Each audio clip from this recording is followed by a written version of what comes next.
दृष्टि, जयंत, विजय, सुराष्ट्र, राष्ट्रवर्धन, अकोप, धर्मपाल और सुमंत उनके साथ थे।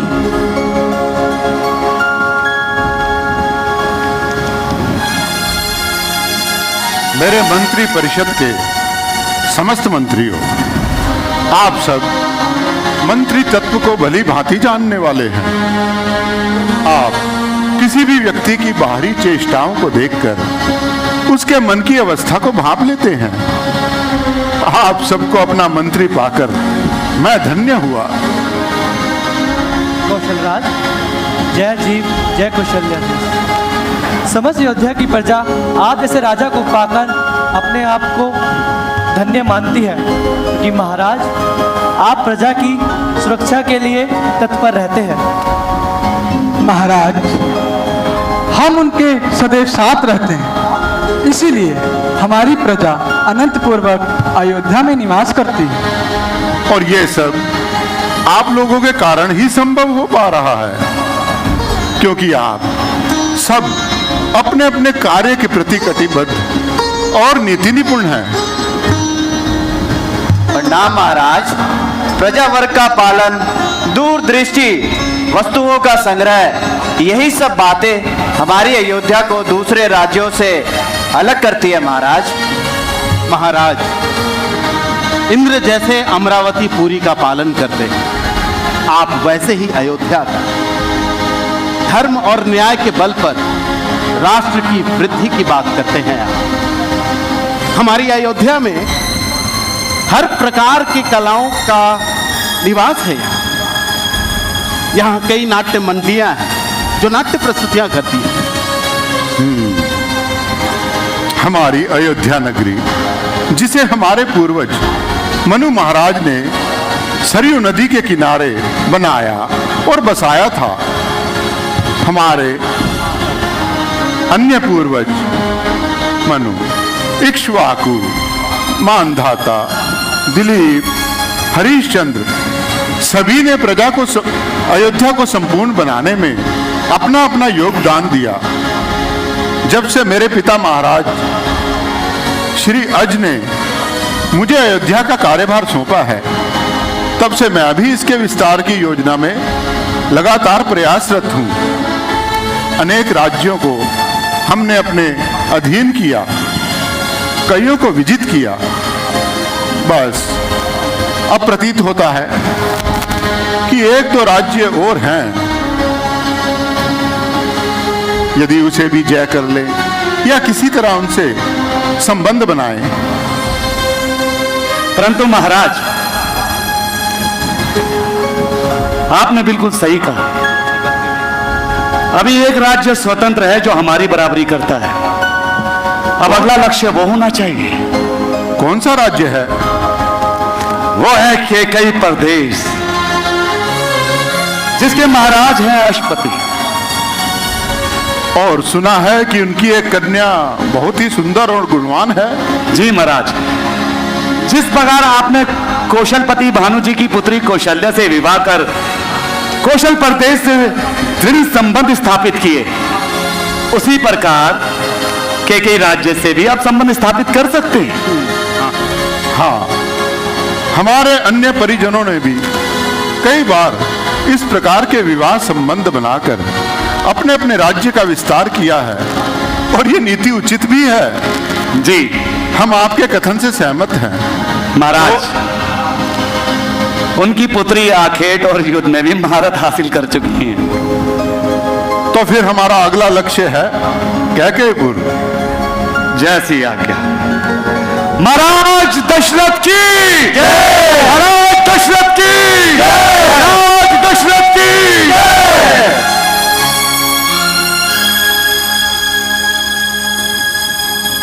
और इसके साथ कौशल प्रदेश की ये सोच बढ़ चली कैकेय प्रदेश की ओर, जहां महाराज अश्वपति बेटियों को हर प्रकार की शिक्षा का अधिकार दिया, जहां वह गुरु से ज्ञान लेती थी,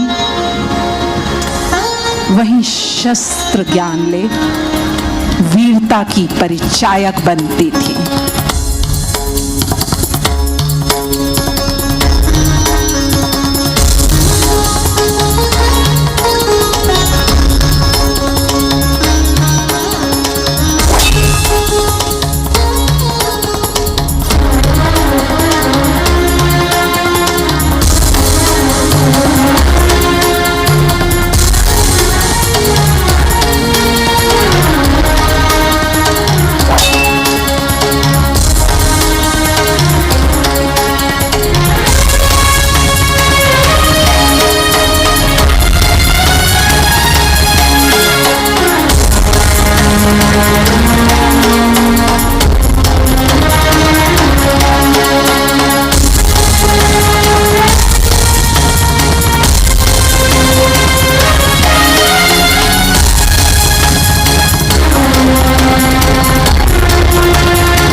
पुत्री कैकेयी,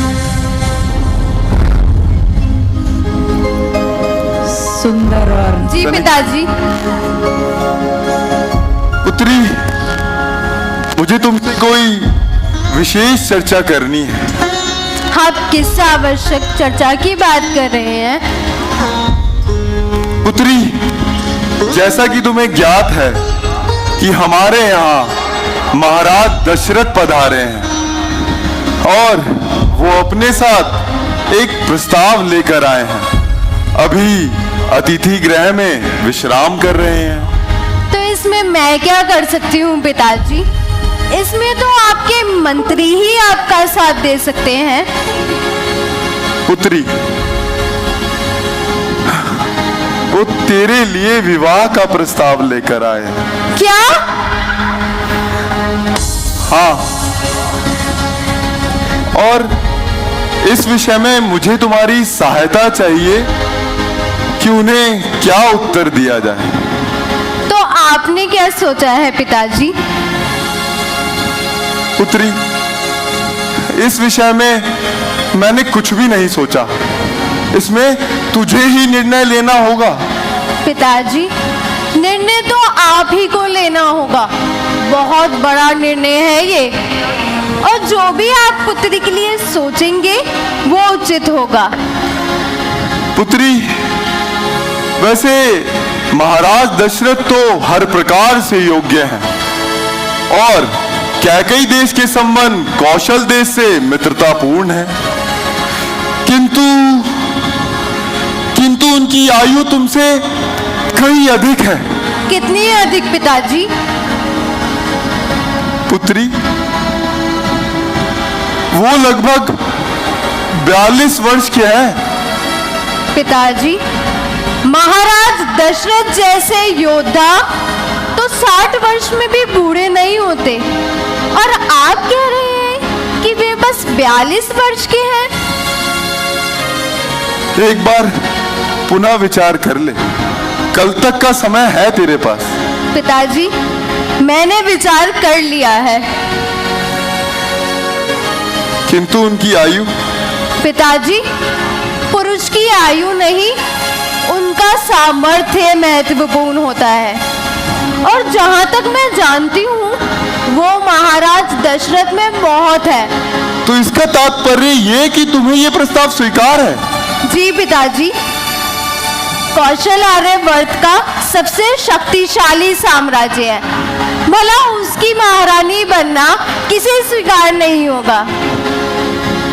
किंतु पुत्री, अगर तुम्हें ज्ञात हो तो महाराज दशरथ पहले से ही विवाहित है और तू उसकी दूसरी पत्नी मिलेगी। क्या तुझे उतना सम्मान, उतनी राजनीतिक प्रतिष्ठा मिल पाएगी? पहली पत्नी से उन्हें संतान प्राप्ति नहीं हुई, तभी तो वो दूसरा विवाह कर रहे हैं, और इस स्थिति में जो भी रानी उनको संतान देगी उसका वर्चस्व स्वतः स्थापित हो जाएगा, इसलिए ये अनुचित तो नहीं। अगर पहली पत्नी से संतान की प्राप्ति नहीं हुई इसका तात्पर्य ये तो नहीं कि महारानी कौशल्या कभी मां नहीं बन सकती। तो क्या हुआ पिताजी? महारानी कौशल्या के बारे में मैंने जो कुछ भी सुना है अच्छा सुना है। उनका स्वभाव अत्यंत मधुर है। कथन तो तेरा सत्य है पुत्री, तो एक बार पुनः विचार कर ले। मैंने विचार कर लिया है। ठीक है, तेरी स्वीकृति हम अभी महाराज दशरथ को जाकर दे देते हैं। जी पिताजी। जाओ अभ्यास करो।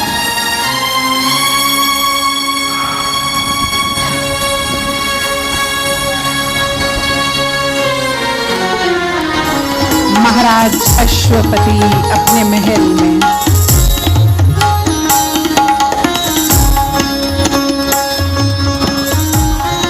अभिवादन महाराज दशरथ, अभिवादन। आइए आसन ग्रहण करें।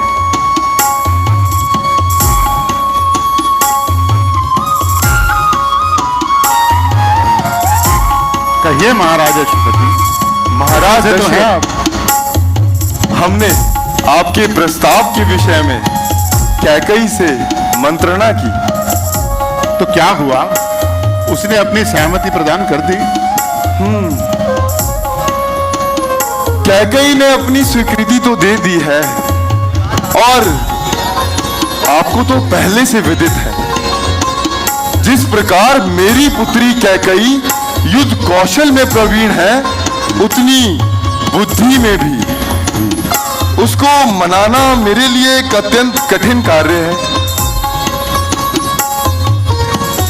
तो क्या उसने कोई असमर्थता जताई? ऐसा तो नहीं है, उसने अपनी स्वीकृति दे दी है, किंतु उसका मानना है कि अब पहले से विवाहित है और उस स्थान पर महारानी कौशल्या पहले से विराजमान है। तो कौशल देश में कैकई का स्थान क्या होगा? क्या उसे उतना सम्मान, उतनी राजनीतिक प्रतिष्ठा मिल पाएगी? आप अपनी पुत्री से कहिएगा, अपने मन में किसी प्रकार का संशय ना रखे। उसे वहां वही सम्मान मिलेगा जो महारानी कौशल्या को मिलता है, बल्कि उससे भी बढ़कर ही मिलेगा। आप निश्चिंत रहें।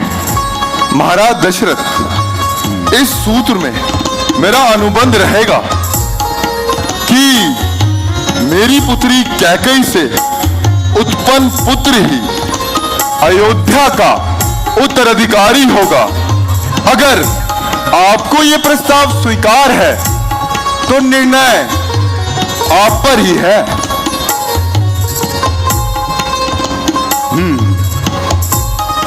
उचित है, आप निश्चिंत रहें। कैकई का पुत्र ही अयोध्या का उत्तराधिकारी होगा, ये दशरथ का वचन है। अभिवादन महाराज दशरथ, अभिवादन।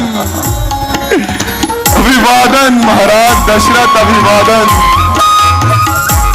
हमारी पुत्री